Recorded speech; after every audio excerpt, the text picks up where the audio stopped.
Right. Now, before we begin, I'm just going to tell you.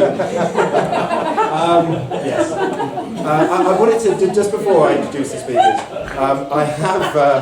I have just got back from Spain. I went to Spain on a Zen retreat. You see, so I saw it, and I thought I'd share my experiences with you. It's something I was drawn to it because it said something about finding yourself, and I thought, well, you know, something that I'm interested in doing. I would have gone to India, but obviously that's too expensive, so I went to Spain, because EasyJet goes to Spain, so that was fine.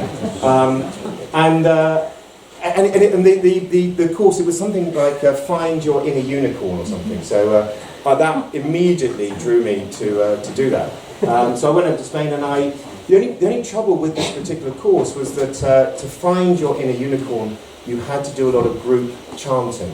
And I'm terribly English, and I don't know if, like me, you know, whenever you hear the word group in front of another word, you get a little bit nervous. And to hear it in front of chanting, which was something I've never done before, I was thinking, this is, you know, how is this going to work? Not well. Anyway, I was pretty determined to find my inner unicorn, so I did it. I did some group chanting. Has anyone ommed? Anyone ever ommed here? Yeah. Look, wow, Easter, you.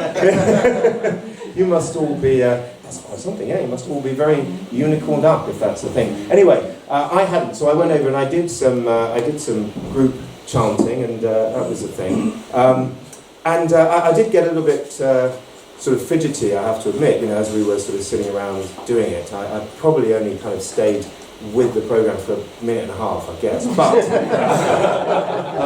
and then I was slightly caught out, because at the end of this little chanting thing, the kind of enlightened master, you know, they're sitting there in that kind of Zen-like pose, came up to me, or, you know, just went around the group saying, you know, how did you find it? You know, that's just something you don't want to hear when you're in a group, you know. So he turns to me and says, you know, butterfly, how did you? Sorry, I should. Yeah, we had to. Sorry, I forgot that bit. We had to have animal names for the week, you see, and yeah, I don't mean either. Anyway, we. So I went with it, and he said, you know, so how you know, how did you find that? And the thing is that you know, you're on a kind of Zen thing, and so there's a kind of compulsion to be well, you don't want to lie, you know, that's the first thing. You don't want to lie, but at the same time you don't want to appear too shallow, you know. So I kind of, because nothing happened actually, if I'm entirely honest, literally nothing fucking happened. So I was, you know, which was a shock for me.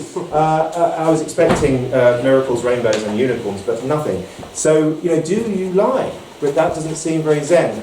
So in the end, I did that, you know, I think terribly British thing of just going, well, it was very lovely, thank you. And I think I got away with it. Anyway, that's that. There's nothing else to that anecdote really, apart from it does seem a bit like a genius business model if you can get money out of people to come and then at the end of the course be told that there's nothing to get anyway. That's a genius, but that's worth going on to Dragon's Den for alone. Anyway.